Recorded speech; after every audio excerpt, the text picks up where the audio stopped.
Hello, everyone. Good morning. This is a new United States of America. We're going to take America back. No, I'm just kidding. So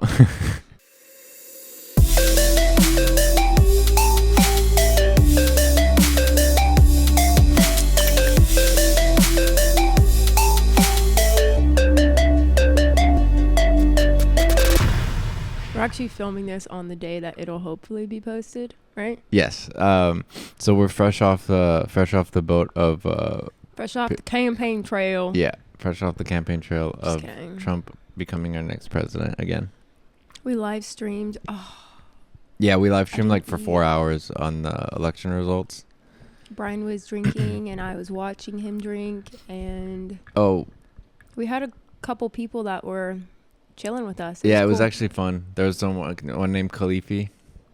I think it was And a dude. someone He was cool. Black Dog. Was that the name? Yeah, Australian dude. There's another person. Yeah, it's funny because there Yasmin. there Shout were- out you guys. were two guys. So one was from the UK and one was from Australia, and they seemed to like Trump, but they weren't being annoying about it. They were actually being like just trying to talk about it like calmly.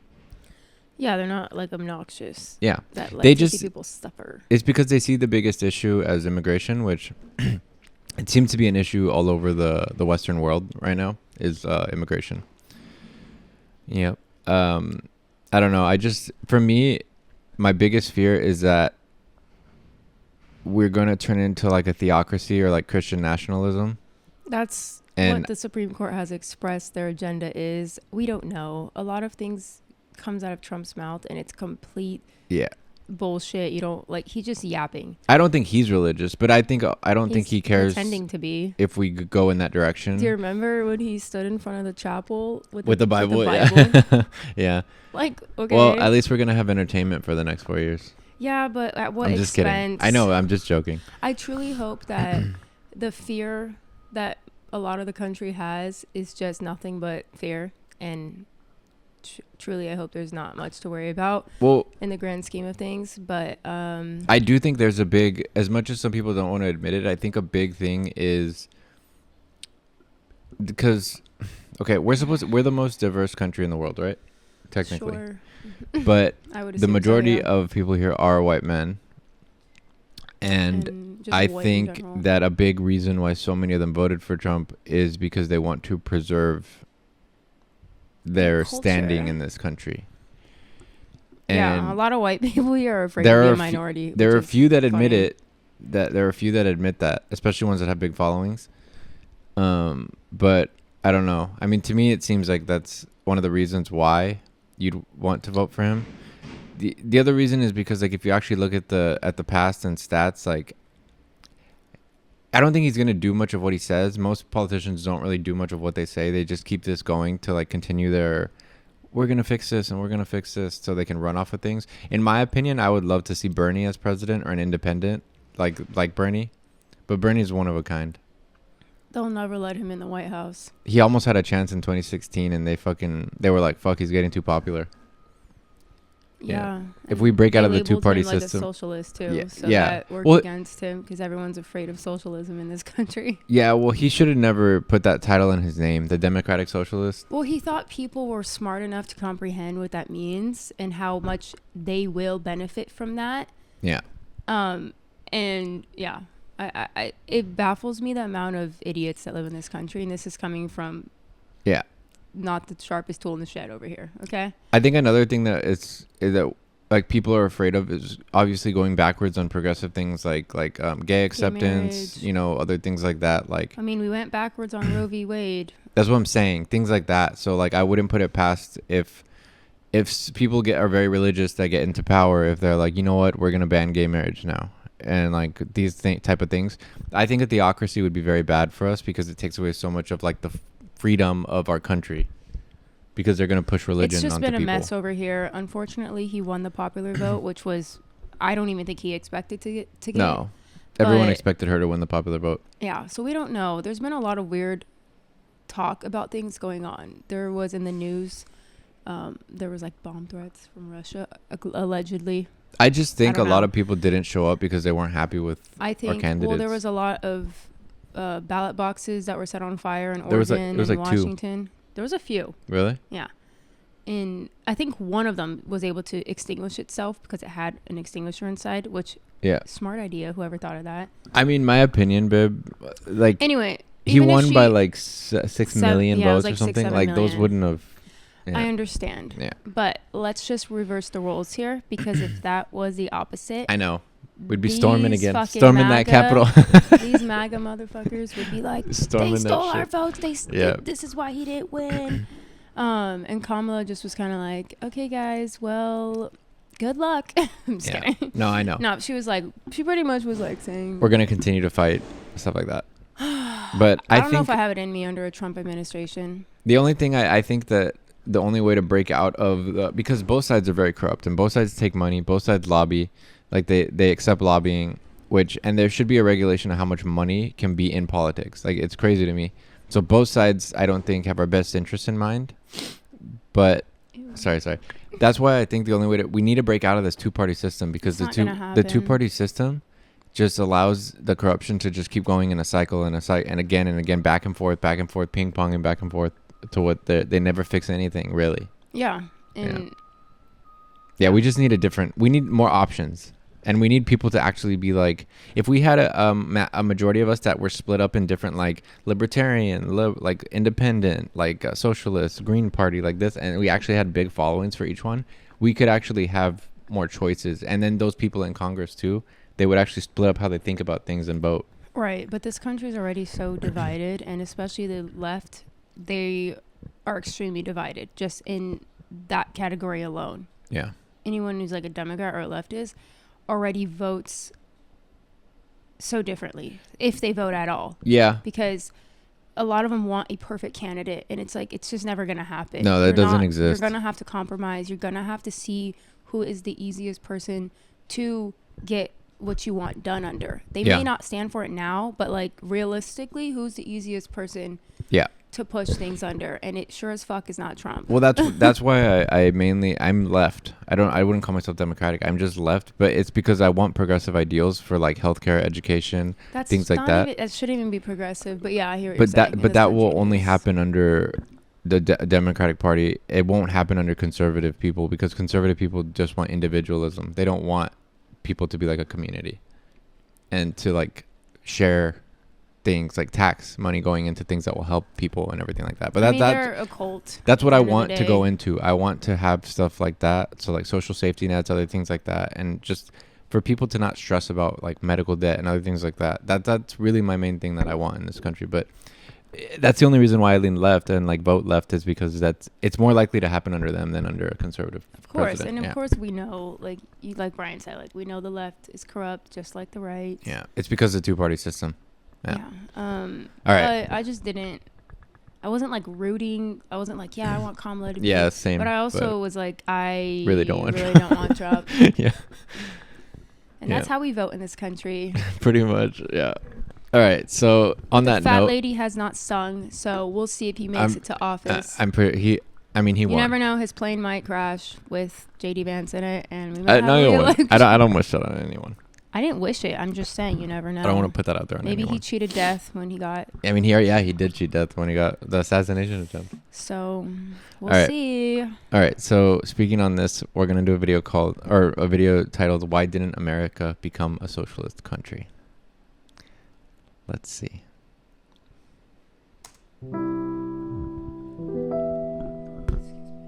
In a lot of ways, America is a strangely right-wing country. No universal health care, no universal child care, poor labor protections. Everyone knows this. But why is that? Well, if you look at American history, you actually find a pretty interesting reason. Unlike other industrialized countries, America never really had a powerful socialist movement. Compare that to Europe. In the 19th and 20th centuries, every country in Europe saw a huge socialist party develop. The Social Democratic Party in Germany, the Labour Party in the United Kingdom, the Socialist Party in Belgium. In countries like Denmark, Norway, and Sweden, parties with socialist roots governed for decades. Now, none of these countries ever became fully socialist. Instead, socialist parties and their allies built well-functioning social democratic institutions. That's all I want. I want a well-functioning social democratic institution. And when people hear socialism here, they immediately think communist, or like you're gonna turn us into a fucking China. And it's like, no, it's like we can have. Why not just if we're the biggest like economic powerhouse of the world, why can't we have the option of people to get the like subsidized healthcare, and then you have an option to pay for like privatized? Just have the options. Same with education. Same with other things. Like just have the options. I don't know. Some countries do that. A lot of countries like Germany, I think Switzerland, Australia, they all do that, where you have the option to just upgrade your stuff if you want. Germany's slowly going a little more the other way. Yeah. Yeah, let us know about that if you're from Germany. There's a lot of right-wing movement in a lot of European countries, and it's mainly because of immigration. It's because of immigration. 100%. Why don't we figure out why people are immigrating though? There's a lot of wars going on, I think. Yeah. I wonder why. Yeah.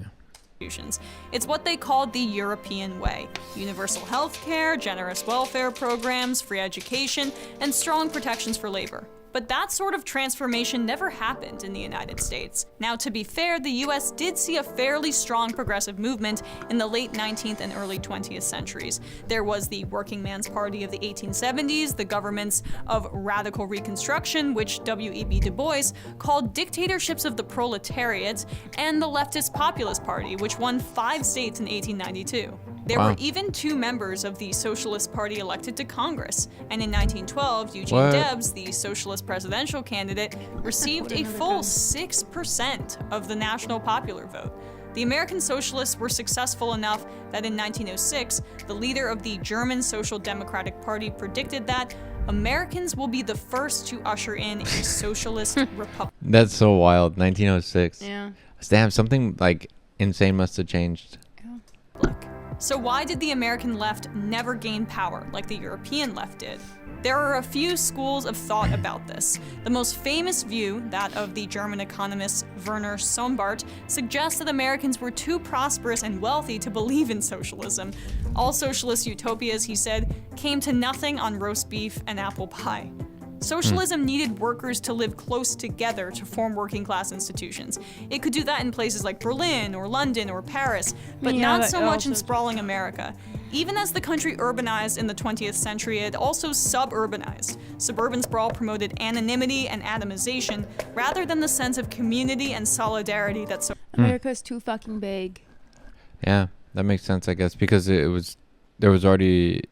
So she's saying pretty much because we didn't struggle together. Yeah, and we're not building community. It takes like the struggling together to be like, hey, we need something better. I don't know if struggling is the right Maybe word. not struggling, but like build sense of community. There wasn't with us. We weren't with them shooting in the gym. Socialism needs to take root. Denser places like the Lower East Side of New York, at one point the most densely populated place on Earth, were hubs of socialism and radicalism of all shades. But the vast majority of places weren't like that. And the fact that there was so much land also meant that workers were constantly moving in search of better jobs. That makes sense. As late as the 1960s, about 20% of Americans moved every year. That rate of moving was way higher than in most European countries. And that central struggle, unifying and organizing a disparate working class, was made more difficult by a lot of other problems. Another source of division was occupation. Early attempts to form unifying working class organizations across different levels of skill, like the Knights of Labor in the 1880s, were destroyed by state terror and repression. There were also cultural and political distinctions that made building a party of the working class impossible. I did read a lot about back in the day, the government would pretty much like kill people who were unionizing and like striking. I read that they would airstrike them. Well, can't wait for that to start happening again. That's probably why there's no unions here. I know a lot of Europe has like unions. There's unions here. Yeah, but not as much as Europe. Europe has a lot of unions. Yeah.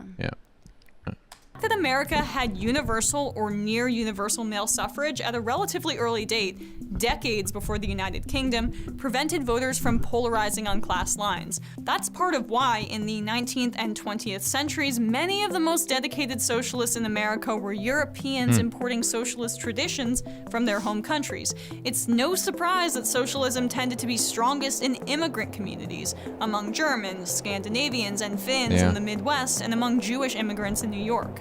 And all of these difficulties in building a broad-reaching socialist coalition were compounded by the structure of American politics. Even today, think about how many times you've seen a friend on social media begging people not to vote third party because it will take away votes from another candidate. And this difficulty was made worse by the brutal repression of socialists, violence by state troops and private police forces against unions in the 19th and 20th centuries, the first Red Scare of 1919 to 1920, which saw many radicals jailed or deported, and then the second Red Scare of the 1950s, which saw socialists and communists blacklisted and fired. Even now, people who consider themselves communists are banned from immigrating to the United States. But the question isn't really why America never became a socialist country. After all, neither did any of those European countries. Yeah. The real question is why, after the Democratic Party briefly became a social democratic party in the 1930s and 40s, America has been without any party pushing not just socialism, but any sort of redistribution to help ordinary people. That is the most bizarre absent feature of America. But of course, history... It's probably because damn corporations and lobbying started becoming big and people started getting fat pockets, and they were just like, you know what? We're gonna have a lot less fat pockets if we push socialism or help people.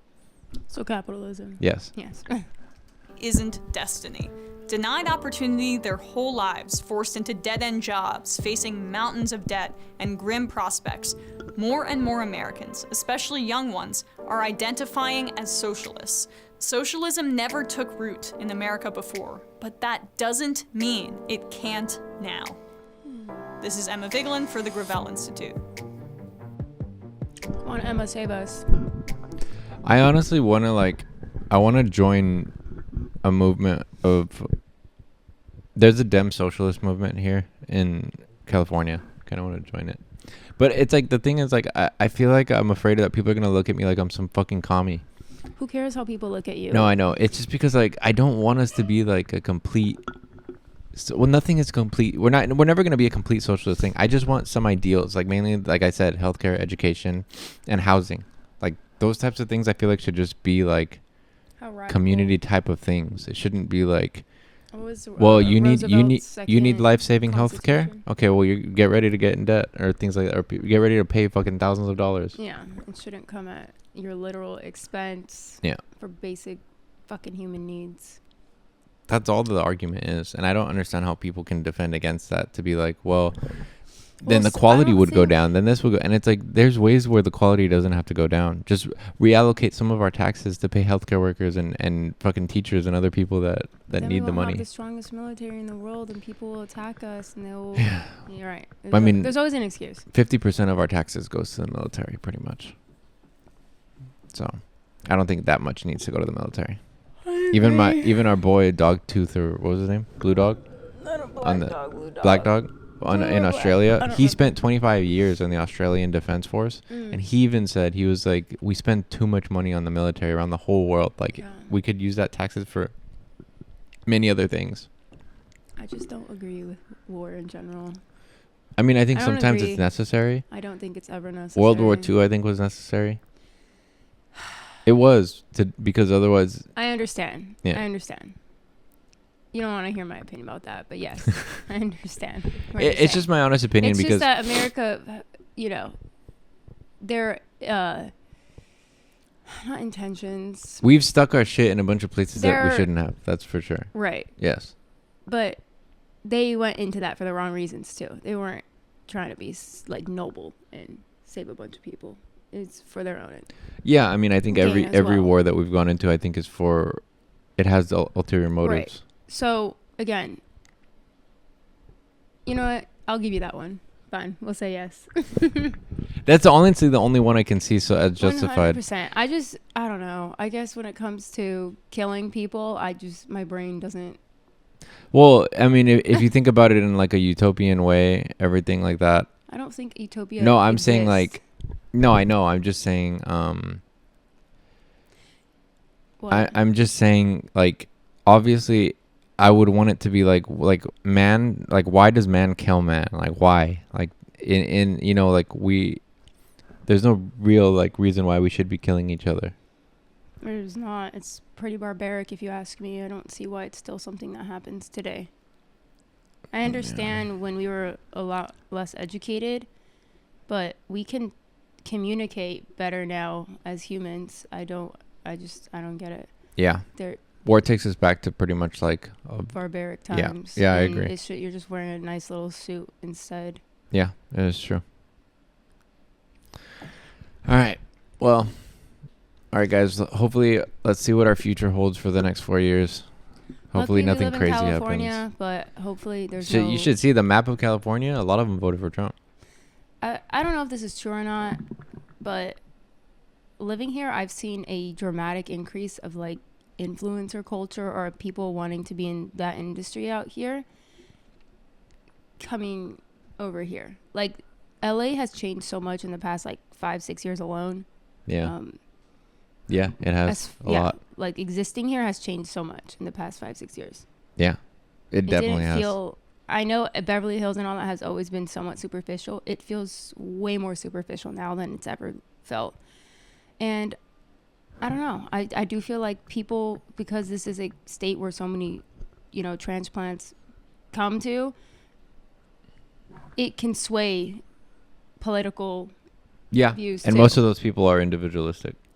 Yeah, and are thinking about their pockets too. Yeah. I'm not just blaming like influencers. Yeah, well, I do think it comes back to if our necessities, we didn't have to stress about them, I think people would be a lot less individualistic. I think they would be more open to helping other people. Yeah.